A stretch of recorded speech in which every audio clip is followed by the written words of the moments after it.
ড্ৰাফ্টটো লৈ পেলাই আলোচনা কৰিব লাগিছিলে, সেইটো কৰা নহ'ল।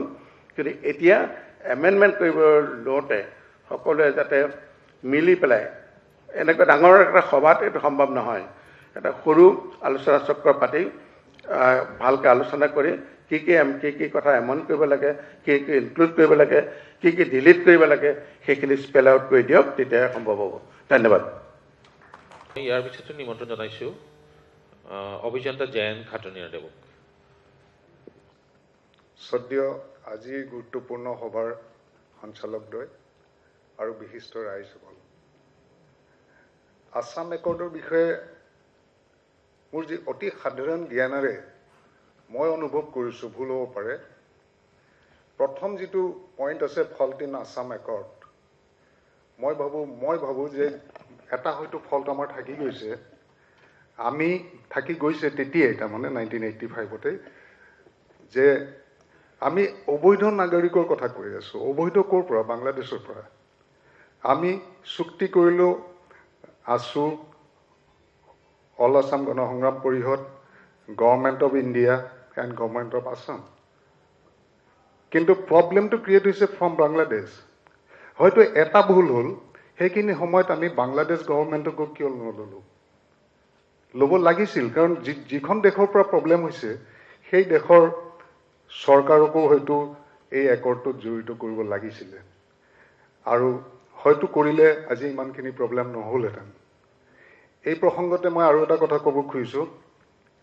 অষ্ট্ৰেলিয়া এখন দেশ, অষ্ট্ৰেলিয়াটো ছেইম প্ৰব্লেম, কিন্তু বাংলাদেশৰ নিচিনা এখন দেশৰ পৰা প্ৰব্ৰজন হোৱা নাই, চাৰিওফালৰ পৰা আহে, কাৰণ চাৰিওফালে সাগৰে আগুৰা।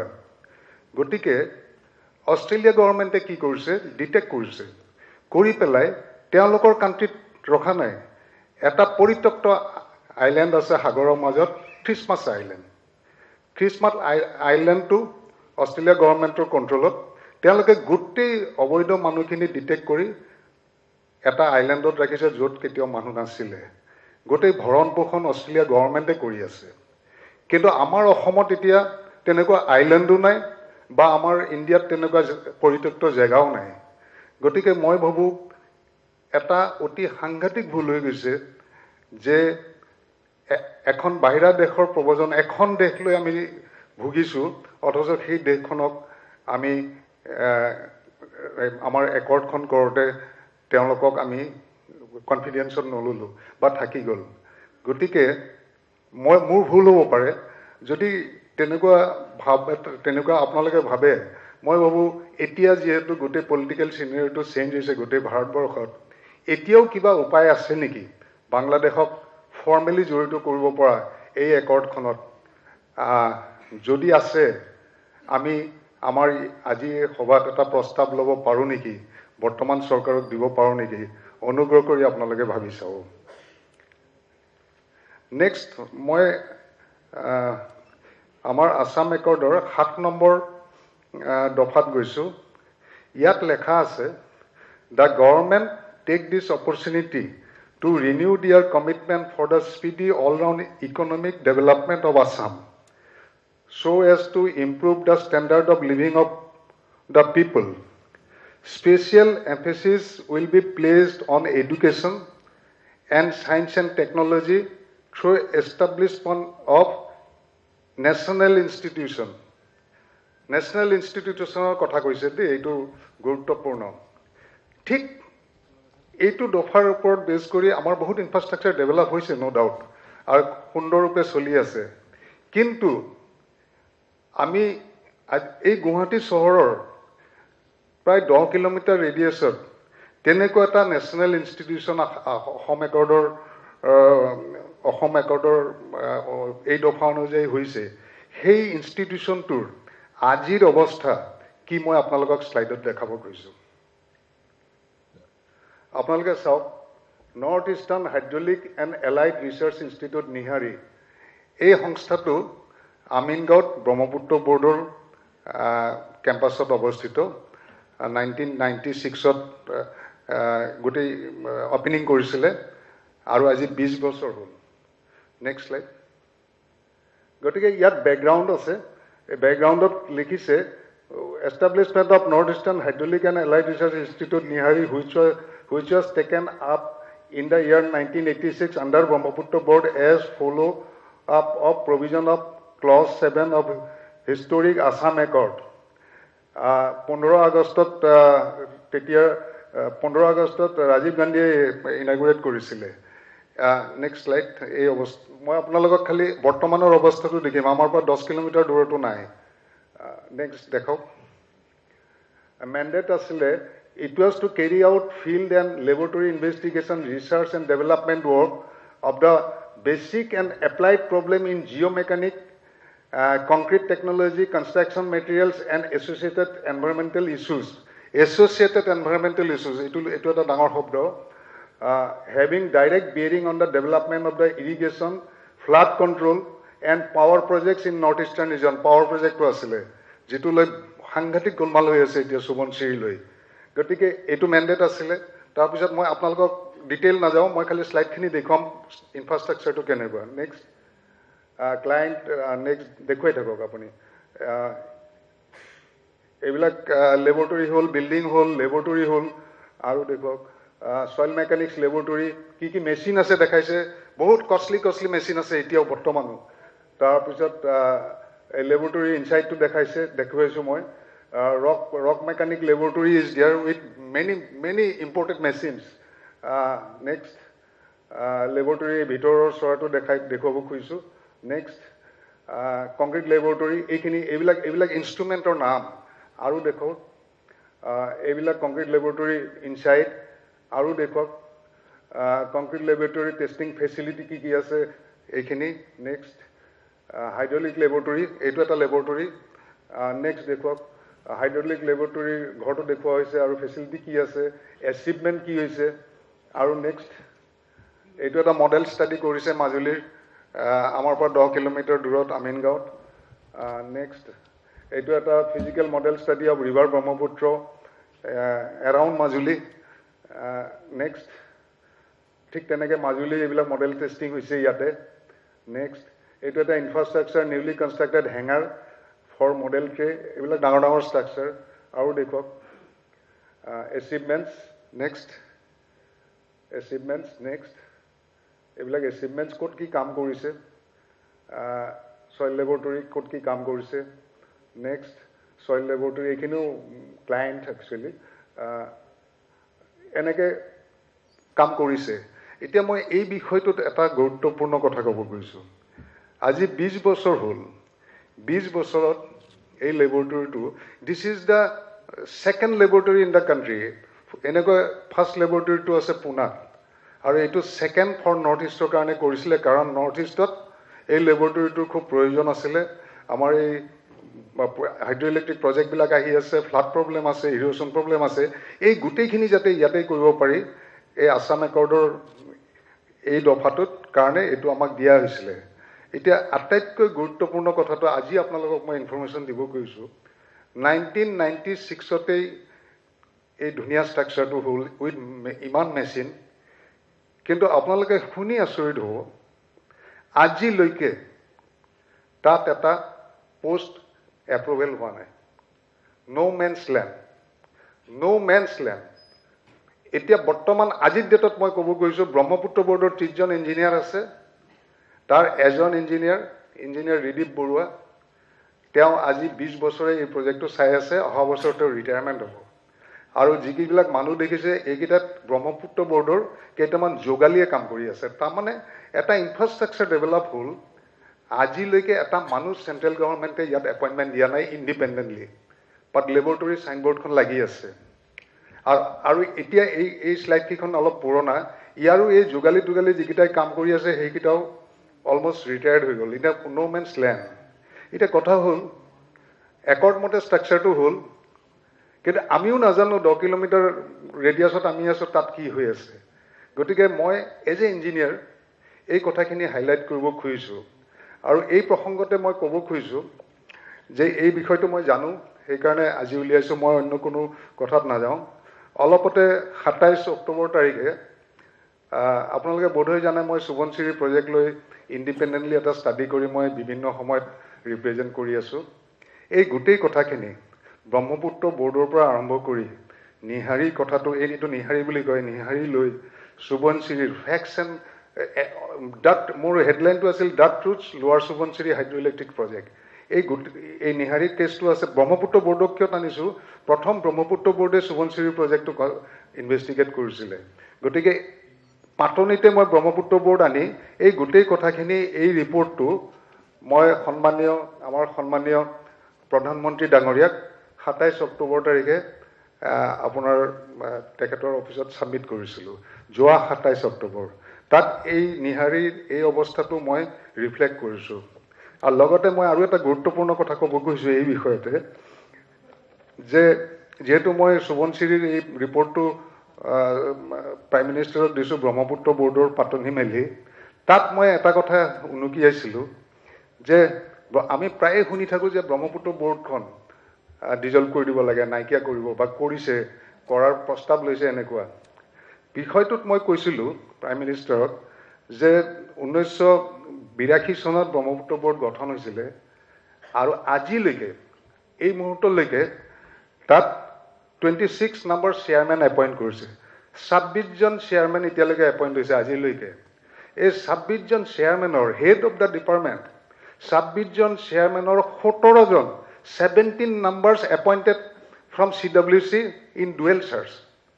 বহে দিল্লীত আৰু চেয়াৰমেনগিৰি কৰে আমাৰ বশিষ্ঠত গতিকে মই প্ৰাইম মিনিষ্টাৰক এপ্ৰাইজ কৰিছিলোঁ ব্ৰহ্মপুত্ৰ বৰ্ডখন যে এতিয়াও এনেকৈ জীয়াই আছে সেইটোৱে বহুত আৰু এতিয়াও আজিৰ ডেটতো এজন date the post of full time chairman vice chairman general manager chief engineer 1 chief engineer 2 etcetera are lying vacant এই মানুহবিলাক এপইণ্টমেণ্টে কৰা নাই নিহাৰীতটো মানুহে দিয়া নাই ইভিন ব্ৰহ্মপুত্ৰ বৰ্ডতো এই মানুহখিনি এতিয়ালৈকে এপইণ্টমেণ্ট কৰা নাই মই ভাবোঁ এইবিলাক কিবা পলিটিকেলি মটিভেটেডো হ'ব পাৰে আৰু যিকেইজন চেয়াৰমেন 17 জন দিছে সেইকেইজন দিল্লীত বহে মাজে মাজে আপোনাৰ ফ্লাই কৰি আহে 5-star হোটেলত থাকিব বিচাৰে অলপ চাই গুচি যায় এনেকৈ ব্ৰহ্মপুত্ৰ বৰ্ড চলি আছে আৰু আটাইতকৈ ইণ্টাৰেষ্টিং চেণ্ট্ৰেল ৱাটাৰ কমিশ্যনত যেতিয়া ৰিটায়াৰমেণ্ট হৈ যায় ছিনিয়ৰ অফিচাৰ তাৰপিছতো 2 বছৰলৈকে আনি পেলাই উইথ ফুল ফেচিলিটি ইয়াত দিছে গতিকে ব্ৰহ্মপুত্ৰ বৰ্ডৰ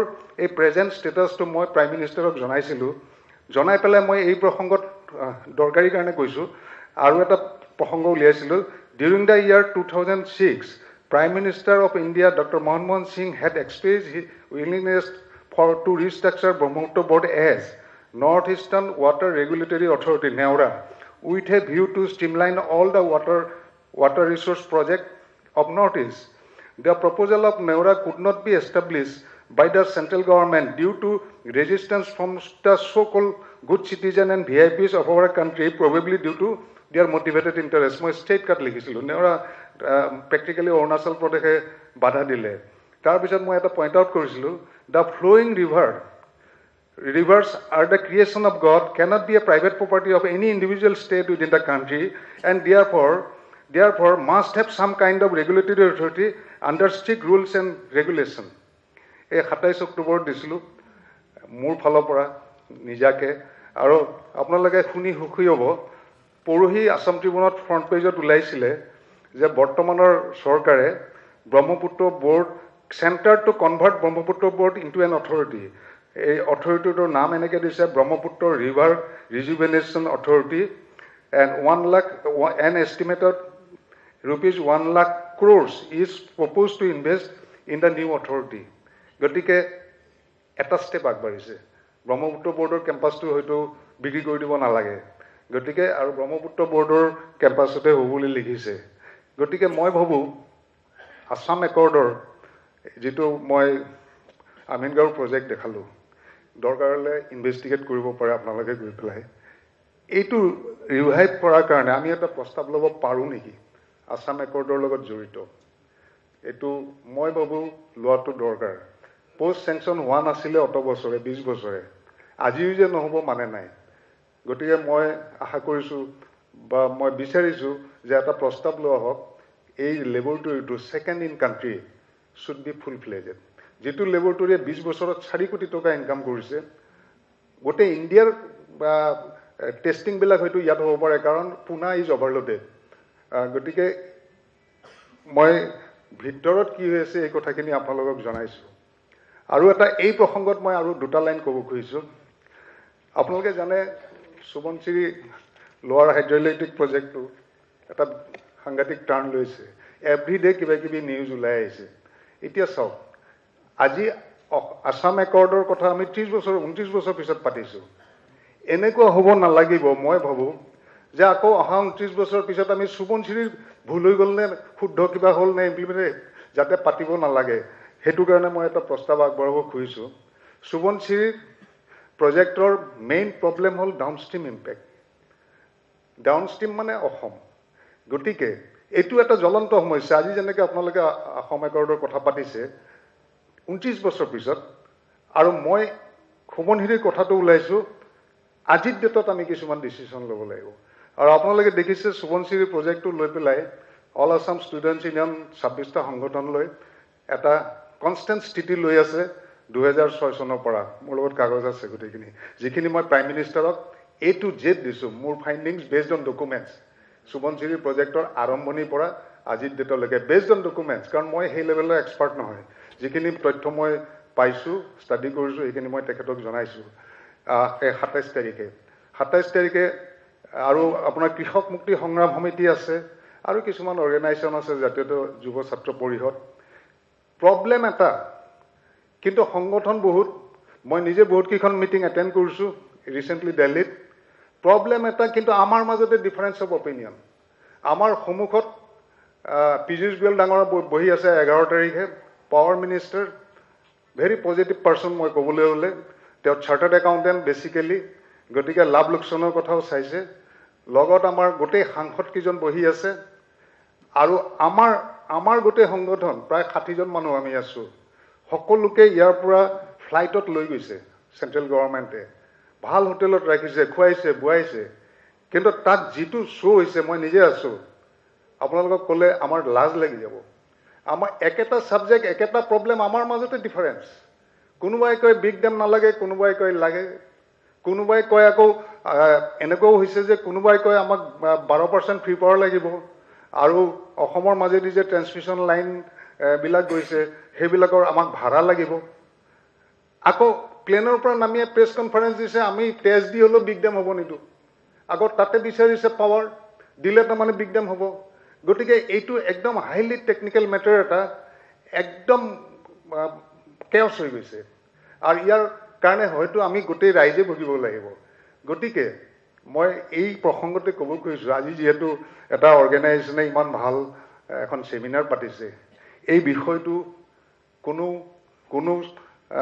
আপোনাৰ ষ্টুডেণ্ট ইউনিয়নে হওক কৃষক মুক্তি হওক বা কাৰো ব্যক্তিগত ডিচিশ্যন হ'ব নোৱাৰে ইভিন পৰহি এটা টিভি শ্ব' দেখিছোঁ টিভিত এটা শ্ব' কৰিছে ৰাইজ বহাইছে এটা সংগঠনৰ এজন মেইন মানুহ বহিছে বহি কৈছে আপোনালোকৰ নিচিনা আপোনালোকক বিগ ডেম লাগে নে নাই ক'ব যদি লাগে হাত চাপৰি দিব আৰু যদি নালাগে হাত চাপৰি নিদিব তাৰপিছত তেওঁ ক'লে লাগেনে চবে হাত চাপৰি মাৰিছে 15,000 কোটি টকাৰ এটা প্ৰজেক্ট হাত চাপৰি মাৰি লাগে হাত চাপৰি মাৰি ডিচিশ্যন ল'ব ষ্টুডিঅ'ৰ মজিয়াত গতিকে মই নিজে অকলে মই কোনো পাৰ্টিত নাই মই অকলে ষ্টাডি কৰিছোঁ ডেম লাগেনে নালাগে এইটো পিছৰ কথা মই এনেকুৱা এইবাৰ মিটিঙত মোক মাতিছিলে মই প্ৰধানমন্ত্ৰীক যেতিয়া 27 তাৰিখে দিলোঁ তেওঁ 29 তাৰিখে ৰিচিভ কৰিলে অক্টোবৰৰ কৰি পেলাই মোক সৰ্বানন্দ সোণোৱালৰ থ্ৰুৰে 4 তাৰিখে ইমিডিয়েট মাতি পঠালে অকলে মই গ'লোঁ সোণোৱালৰ লগত মই 5 তাৰিখে